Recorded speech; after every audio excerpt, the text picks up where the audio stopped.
Maslak যার যার, ইসলাম সবার, এই জায়গায় দাঁড়িয়ে প্রতিবাদ করতে হবে। বন্ধ করেন দলাদলি, বন্ধ করেন ইখতিলাফ, বন্ধ করেন জুজিয়াত মাসলাকের ইখতিলাফ। প্ল্যাটফর্ম তৈরি করেন। ওয়াকফ আইনের উপরে হস্তক্ষেপ করা হচ্ছে, মনে রাখবেন এটা কারো বাবার সম্পত্তি নয়, এটা আমাদের পূর্বপুরুষের রক্তের পানি করা অর্থ দিয়ে আল্লাহর রাস্তায় ব্যয় করে গেছে। এতদিন আমরা লড়াই করেছিলাম এনআরসির বিরুদ্ধে, লড়াই করেছিলাম এনপিআর এর বিরুদ্ধে, লড়াই করেছিলাম সিএএ বিলের বিরুদ্ধে। মনে রাখবেন ওটা আমাদের নাগরিকত্বের অস্তিত্বের লড়াই ছিল, ওটা আমাদের নাগরিকত্বের অস্তিত্বের লড়াই ছিল। কিন্তু এই ওয়াকফ বিল এটা আমাদের ঈমানের অস্তিত্ব।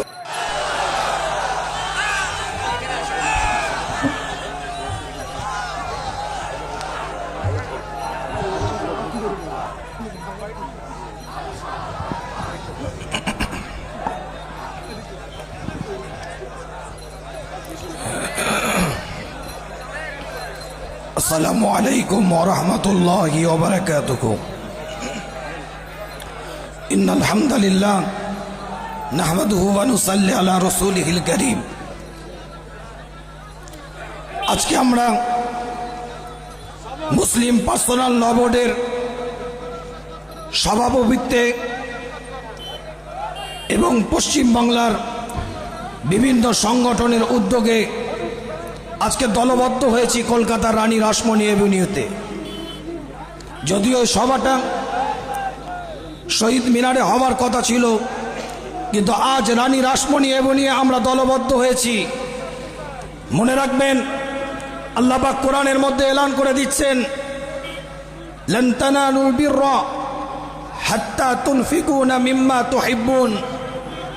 আল্লাহ কোরআনের মধ্যে জানিয়ে দিচ্ছেন ততক্ষণ পর্যন্ত তোমরা আল্লাহর কাছে প্রিয় হতে পারবে না, ততক্ষণ পর্যন্ত তোমরা কল্যাণ করতে পারবে না নিজেদের, যতক্ষণ পর্যন্ত তোমাদের ভালোবাসার সম্পদ থেকে আল্লাহর রাস্তায় কিছু না ব্যয় করছো, ততক্ষণ পর্যন্ত তোমরা আল্লাহর দরবারে কল্যাণ হতে পারবে না, আল্লাহর দরবারে উত্তম হতে পারবে না।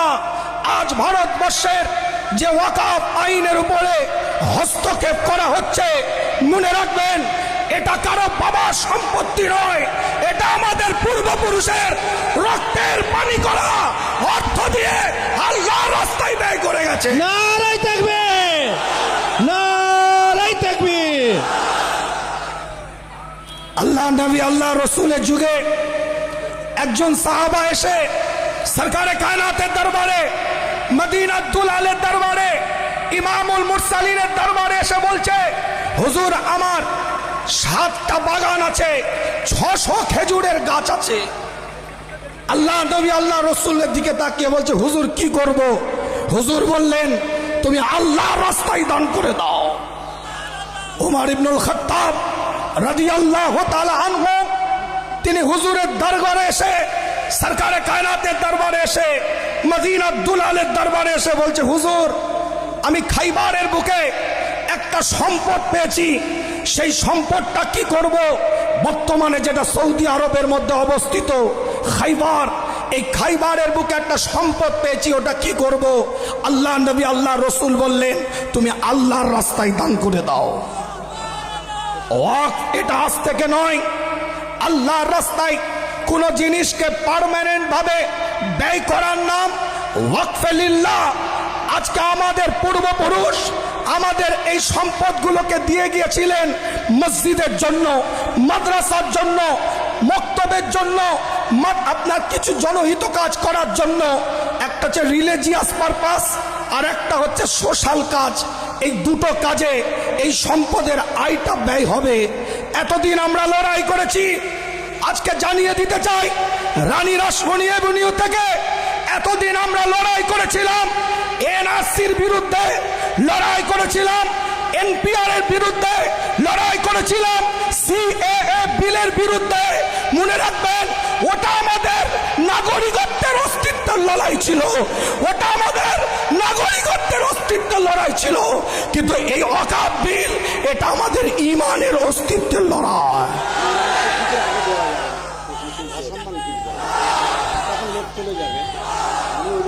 এই ঈমানের অস্তিত্বের লড়াইয়ে আমাদের আগে আসতে হবে।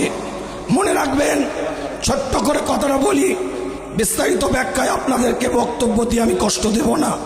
বিভিন্ন জায়গা থেকে মানুষ এসেছেন। আপনারা ভারতবর্ষ 1913 খ্রিস্টাব্দে স্বাধীনতার পূর্বে ওয়াকফের উপরে ব্রিটিশ পিরিয়ডে একটা বিল আনা হয়। পরবর্তীতে 1923 সালে সেটাকে সংশোধন করা হয়। জাস্টিস আমির আলীর নেতৃত্বে 1936 সালে সেটাকে আইন স্বীকৃতি দেওয়া হয়। স্বাধীনতার পরে 1954 খ্রিস্টাব্দে নতুন করে আবার ওয়াকফের সংশোধনীয় বিল নিয়ে আসা হয় এবং শেষবার 1995 সালে শেষ সংশোধন করে ওয়াকফ বিল আনা হয়। আজ যে কর্মকাণ্ডের সাথে আমরা জড়িত আছি, মনে রাখবেন এ কাজ মানবতার কাজ।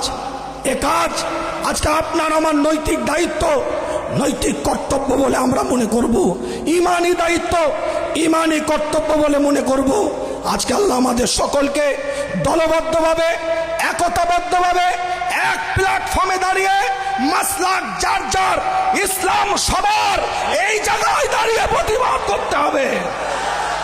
বন্ধ করেন দলাদলি, বন্ধ করেন ইখতিলাফ, বন্ধ করেন জুজিয়াত মাসলাকের ইখতিলাফ। প্ল্যাটফর্ম তৈরি করেন, একটা জায়গায় এসে ও আপনার মুসলিম পার্সোনাল ল বোর্ডের হাতকে মজবুত করেন, যে হাত যেন এই কালো আইনের বিরুদ্ধে লড়াই করে ভারতবর্ষকে নতুন দিশা দিতে পারে। স্বাধীনতার পিছনে আমাদের অবদান আছে। ভারতবর্ষের স্বাধীনতার পিছনে আমাদের অবদান আছে। আমরা স্বাধীনতা দিয়েছি ভারতবর্ষকে। মনে রাখবেন, যেমন ভারতবর্ষের স্বাধীনতার পিছনে আমাদের অবদান আছে, তেমন ভারতবর্ষের সংবিধানকে অক্ষুণ্ণ রাখা আমাদের দায়িত্ব আছে।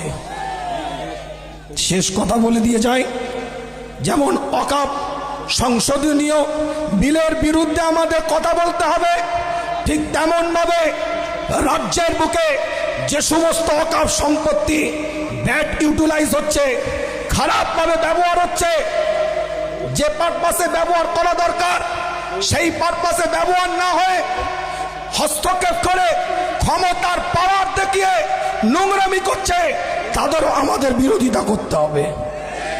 রাজি আছেন? রাজি আছে? তাকবীরের ধ্বনি দেন, নারায়ে তাকবীর, নারায়ে তাকবীর। আল্লাহ আমাদের সকলকে কবুল করেন। মঞ্চে উপস্থিত জামিয়াতে উলামা বাংলার বর্তমান সভাপতি আমার পীর আল্লামা মুফতি ইমরান উদ্দিন সিদ্দিকী ভাইজান আছেন। আমার কামরুজ্জামান ভাইয়ের দায়িত্ব নির্দেশনায় সুন্দর এই প্রোগ্রাম হয়েছে, বিভিন্ন সংগঠনে সহযোগিতায় হয়েছে। সকলে দলবদ্ধভাবে যখনই ডাক দিবে এক প্ল্যাটফর্মে দাঁড়িয়ে আসার চেষ্টা করেন। ওয়া আখির দাওয়ানা আনিল হামদুলিল্লাহি রাব্বিল আলামিন।